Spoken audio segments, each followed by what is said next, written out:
असद के 4 करीबियों को एसटीएफ ने पकड़ लिया है। फतेहपुर सीकरी रोड स्थित कोरई टोल के पास से पकड़ा है। असद के भी वहां होने की खबर मिली थी। कार्रवाई के दौरान असद वहां से बच निकला। ये सूत्रों के हवाले से बड़ी जानकारी हमारे पास।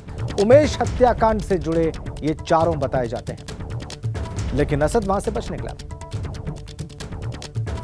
असद वहां से बच निकला तो अगर असद वहां पर मौजूद था तो इसका मतलब वो भारत में है, उत्तर प्रदेश में है।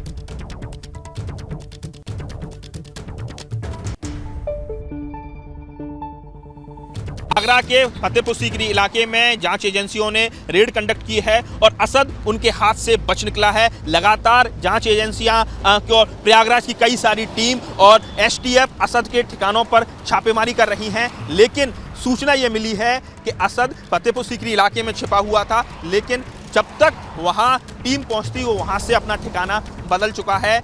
असद और अन्य 4 शूटरों पर 5 लाख का इनाम है और ऐसे में फतेहपुर सीकरी से लेकर राजस्थान बॉर्डर तक पुलिस ने कई जगह छापेमारी की है और सूत्रों के मुताबिक जानकारी ये भी मिली है कि बिल्कुल सटीक निशाने पर जब तक टीम पहुंचती उससे पहले ही असद को कुछ इस बात की भनक लग गई कि टीम यहां पहुंचने वाली है और वो उसने अपना ठिकाना बदल दिया है। तो कुल मिला के कहा जाए प्रयागराज इस शूट आउट मामले में जांच एजेंसियों के रडार पर फतेहपुर सीकरी और राजस्थान बॉर्डर का वो इलाका है जहां असद और उसके साथियों के छिपने की सूचना सामने आ रही थी और वहां रेड कंडक्ट की गई है। आगरा से नितिन उपाध्याय, एबीपी गंगा।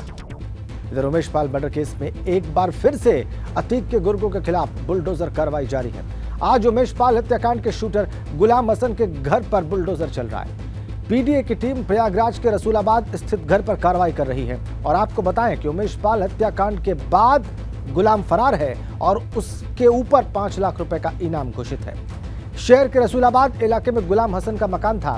335 वर्ग मीटर क्षेत्रफल में था और यह मकान सरकारी जमीन पर कब्जा करके बनाया गया था। विकास प्राधिकरण से नक्शा भी इसका पास नहीं था और इसके ध्वस्तीकरण का आदेश 13 मार्च को जारी हो चुका था। उमेश पाल शूटआउट केस के दौरान शूटर गुलाम हसन इलेक्ट्रिक शॉप में छिपा हुआ था। बहाना कर रहा था कुछ खरीदने का, दुकानदार से बात कर रहा था, लेकिन उमेश पाल की कार से निकलते ही गुलाम हसन ने ही ताबड़तोड़ फायरिंग की थी उसके ऊपर और वो फुटेज आपने देखा है, लगातार हमने आपको दिखाया। लेकिन इस वक्त जो तस्वीरें आपकी स्क्रीन पर हैं वो उसके 335 वर्ग मीटर के मकान पर चलते हुए बुलडोजर की तस्वीरें हैं, उसके मिट्टी में मिला दिए जाने की तस्वीरें हैं। और आप देखिए ये रसूलाबाद का इलाका है प्रयागराज का, जहां पर इस कार्रवाई को आज अंजाम दिया गया। विकास प्राधिकरण का कहना है कि सरकारी जमीन पर यह मकान बना हुआ था, बिना नक्शा पास किए हुए बनाया गया था। नोटिस ध्वस्तीकरण का दिया जा चुका था 13 मार्च को ही, लेकिन आज इसको ध्वस्त कर दिया गया। पुराना मकान था, ज्यादा वक्त नहीं लगा। 15 फीट की सड़क थी, ज्यादा चौड़ी नहीं थी। पूरे इलाके को छावनी में तब्दील कर दिया गया था। 2 बुलडोजर्स वहां पर मौजूद थे और उसके बाद इसको ध्वस्त करने की कार्रवाई शुरू की गई। अभी फिलहाल वहां पर क्या स्थिति है ये जानने के लिए हम आपको वहीं लिए चलते हैं। मोहम्मद मोइन इस वक्त हमारे सहयोगी उस मलबे के ऊपर खड़े हैं जो कि गुलाम हसन के मकान का मलबा है और जिसे कुछ ही देर पहले प्रयागराज विकास प्राधिकरण के बुलडोजर्स ने ध्वस्त कर दिया है, मटिया मेट कर दिया है, मलबे में तब्दील कर दिया है। मोइन, ये तस्वीरें जो हम देख रहे हैं आपको इस मलबे पर खड़ी हुई, वो अपने आप में आर्काइव करने लायक है, क्योंकि थोड़ी देर पहले वहां पर एक 335 वर्ग मीटर में बना हुआ पुराना मकान खड़ा था।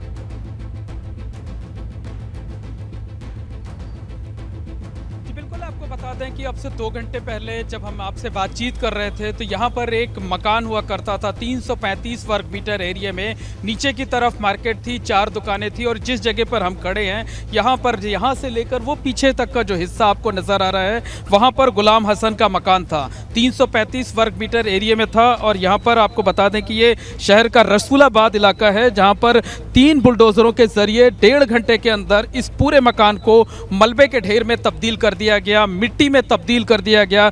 और ये इस वक्त की हम आपको ताज़ा तस्वीरें दिखाया जा रहा है। जो बुलडोज़र कार्रवाई है वो बुलडोज़र कार्रवाई यहाँ पर ख़त्म हो चुकी है। आगे से लेकर पीछे तक आप जहाँ तक नज़र जाएगी पूरा हिस्सा जो है आपको इसी तरीके से मलबे के ढेर में तब्दील हुआ नज़र आएगा। पूरी जो इमारत थी वो मिट्टी में मिल चुकी है। और उत्तर प्रदेश के मुख्यमंत्री योगी आदित्यनाथ ने जो बात सदन में फ्लोर पर कही थी कि उमेश पाल शूटआउट केस में जो माफिया हैं उसे मिट्टी में मिला दिया जाएगा, तो बिल्कुल उसी मंशा के मुताबिक ये जो काम है, ये कार्रवाई हो रही है। हमने देखा था कि उमेश पाल शूटआउट केस के बाद प्रयागराज में ही बुलडोजर की 3 कार्रवाइयां हुई थी, लेकिन आज पहली बार ऐसा हुआ है जब वारदात में सीधे तौर पर शामिल किसी शूटर के घर पर बुलडोजर चला है। गुलाम हसन वो शख्स है जो सीसीटीवी कैमरे में एक इलेक्ट्रिक शॉप के अंदर कैप पहने हुए नजर आ रहा था, और जैसे ही उमेश पाल पर पहली गोली चलाई जाती है उसके बाद ये भी अपने जेब से कमर से पिस्टल निकाल करके वो ताबड़तोड़ फायरिंग करते हुए शॉप के बाहर निकलता है उमेश पाल पर, और जो दोनों गनर रहते हैं उन पर ताबड़तोड़ फायरिंग करता है, और उसके बाद सारे जो शूटर हैं वो भाग निकलते हैं। कोई बाइक पर बैठकर भागता है, कोई क्रेटा कार पर सवार होकर के। तो पहले ही यहाँ पर ध्वस्तीकरण का आदेश जारी कर दिया गया था और आज बुलडोजर कार्रवाई को अंजाम दिया गया है।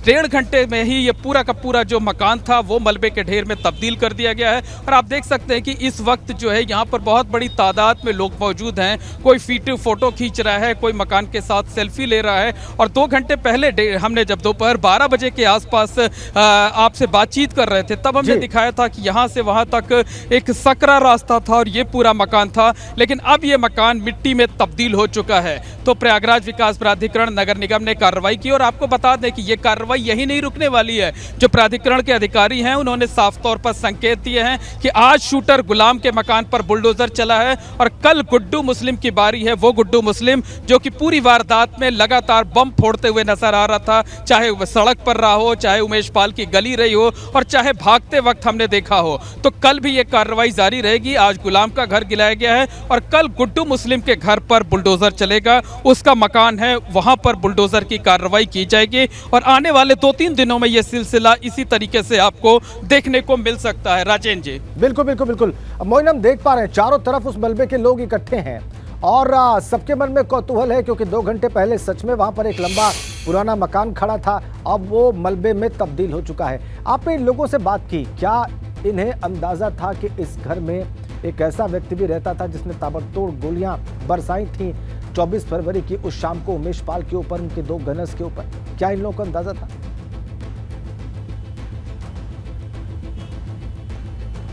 देखिए, पड़ोसी नहीं बल्कि जो गुलाम के परिवार के लोग हैं वो भी इसकी करतूत से बेहद हैरान हैं, नाराज हैं, दुखी हैं। उनका कहना है कि गुलाम की करतूत की वजह से ही आज उन्हें पूरे समाज में, पूरी दुनिया में रुस्वा होना पड़ रहा है। वो किसी से आंख मिलाने लायक नहीं बचे हुए हैं। सीसीटीवी फुटेज उन्होंने भी देखी है और उस फुटेज के आधार पर वो ये पहचान कर पाए हैं कि इलेक्ट्रिक शॉप में कैप लगाकर जो शख्स खड़ा हुआ था वो गुलाम ही था। तो पहली बार ऐसा हुआ है कि जब किसी शूटर के परिवार वालों ने उसके शामिल होने की पुष्टि कर दी है, उसकी पहचान कर दी है। चाहे हम गुलाम के भाई राहिल हसन की बात करें या उनकी मां खुशनुदा बानो थी, उन दोनों ने उस सीसीटीवी फुटेज को देख करके साफ तौर पर कहा है कि ये गुलाम ही था और उसे जो भी सजा दी जाए वो सजा कम है, क्योंकि उसने 3 लोगों की जान ली है। और परिवार के लोगों ने तो यहाँ तक कहा है कि अगर वो पुलिस एनकाउंटर में मारा जाता है तो वो ना तो उसका शव लेंगे और ना ही आखिरी बार उसका चेहरा देखना पसंद करेंगे, क्योंकि उसने जो वारदात की है, जिस तरीके से 3 लोगों का कत्ल किया है,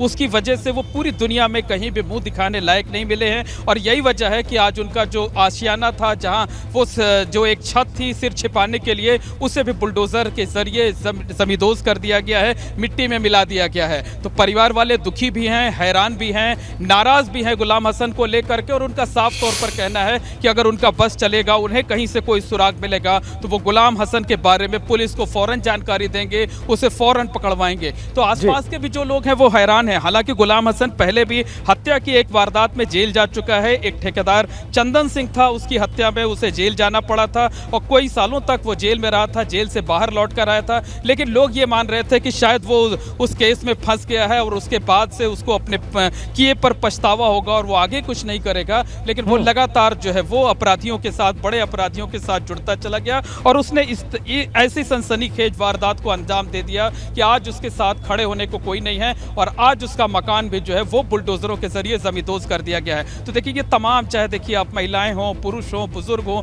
वो आ रहे हैं यहाँ पर। वो सामने की तरफ आप भीड़ देख सकते हैं, बाईं तरफ देख सकते हैं कि लोग देख रहे हैं कि 2 घंटे पहले तक यहाँ पर एक बड़ा सा मकान था। हालांकि पुराना मकान जरूर था, लेकिन पीछे से लेकर आगे तक 335 वर्ग मीटर क्षेत्रफल में फैला हुआ मकान था और 1.5 घंटे के अंदर ही 3 बुलडोजरों के जरिए वो किस तरीके से मलबे में तब्दील हो चुका है, किस तरीके से मिट्टी में मिल चुका है। तो उस तस्वीर को देखने के लिए लोग यहाँ पर आ रहे हैं। बिल्कुल बिल्कुल बिल्कुल, न सिर्फ तस्वीर को देखने के लिए मोइन, बल्कि तस्वीरें उतारने के लिए भी और सेल्फी लेने के लिए भी ये न सिर्फ कौतूहल का बल्कि आर्काइव करने लायक तस्वीरें, जैसा कि मैंने आपको शुरू में कहा था। बहुत बहुत शुक्रिया आपका मोइन, इन तमाम जानकारियों के लिए। आपने एक और महत्वपूर्ण जानकारी दी कि एक मर्डर केस में पहले ही इन्वॉल्व रह चुका था।